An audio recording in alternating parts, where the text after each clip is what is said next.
This is Aminta, and you are listening to the Community Partners for Healthy Streams podcast. Here we feature a new topic every month on different ways you can prevent water pollution and save water at work.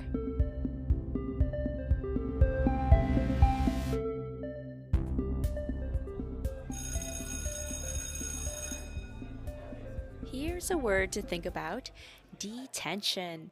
What comes to mind? Is that thought positive or negative? The word detention often gets a bad rap, as its most common usages involve the holding back or keeping of people, usually as an act of punishment. That's because detention actually comes from the ancient Latin word detenere, meaning to hold back or to keep off. Dry detention ponds, our topic of the day, is anything but negative because it describes the areas designed and constructed to temporarily hold and release stormwater for the benefit of our community and our environment. Also called detention basins or dry ponds, these structures are often dry during non-rainy days and can often fly under the radar because of that. Dry ponds can be found on both multi-residential and commercial properties. You might go past one on your way to work without even noticing. Here to help us learn more about detention ponds and their specific benefits, we have Adam Sukenick back with us here today. He is a stormwater compliance supervisor at Cobb County Water System. Welcome back, Adam, and thanks for being on our podcast. Hey, good to be here again. We are so excited to pick your brain again on a new stormwater topic. And just now, I provided a basic definition of a dry detention pond, but I think it would be really helpful for our listeners to know about some visuals to better identify one. Can you give us some pointers? Right, so dry detention ponds can be pretty inconspicuous because they only fill up with stormwater during rain events. When they're dry, there are a few basic components that you can look out for. The inlet is in the area that sends the runoff from the surrounding property into the pond. This often takes the form of a pipe or an open swale stabilized by riprap to help slow the flow of rainwater and prevent erosion. There's also the basin itself, which is a downward sloped area that visibly collects stormwater during rain events. And lastly, there's the outlet and the outlet control structure, which is the point where stormwater slowly leaves the pond. Now, outlets can vary in how they look and operate, but a simple outlet pipe at the base of the basin is one example. The most distinguishable characteristic of a dry pond, though, is how it only holds stormwater during and immediately after stormwater events, so regularly observing it during both rainy and non-rainy days is key. Inlet, basin, and outlet control structure. Got it. So how do we benefit from dry detention ponds?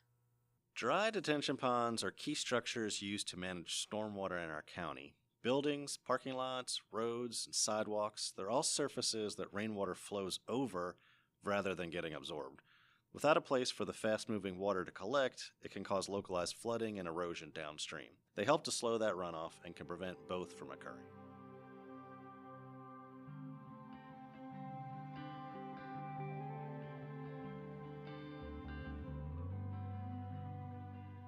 Are there other types of stormwater ponds? Yes, there are other types of stormwater ponds. Stormwater ponds are grouped into two major categories based on how they work. The first consists of detention ponds, which are typically dry, and they're our focus today. However, there are also retention ponds, also known as wet ponds, which permanently retain a pool of stormwater. The terms detention pond and retention pond both describe structures that manage stormwater, but they look and function differently. If you have a detention pond on a commercial property that is privately owned, how does that property owner take care of it? That's a good question. Typical maintenance of a dry detention pond isn't difficult. It mostly consists of routine maintenance to clear excess vegetation in and around the inlet, outlet, and basin areas. I suggest inspections be conducted at least once a year and after major storm events.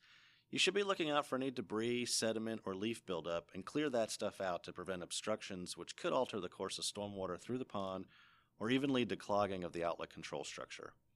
Another aspect to be mindful of during inspection is to look for and assess the condition of the inlet and the outlet structures, looking for signs of erosion or damage and make any repairs necessary. If you're looking for assistance or services to maintain your dry pond, there are local businesses that specialize in the design, inspection, maintenance, and repair of stormwater ponds. They can help. Thanks, Adam, for your advice and expertise. You can find more information about detention ponds online by visiting the stormwater section at cobwater.org. You can also visit the CPHS podcast webpage to check out our dry detention pond infographic at cobstreams.org. We'll see you next month, same day, same time with a new topic. Bye! The intro and outro music titled Easy Living is by Agnes Valmagia under the Creative Commons 4 license. To visit online, go to filmmusic.io/song/6832-easy-living, and for the license, go to creativecommons.org/licenses/by/4.0.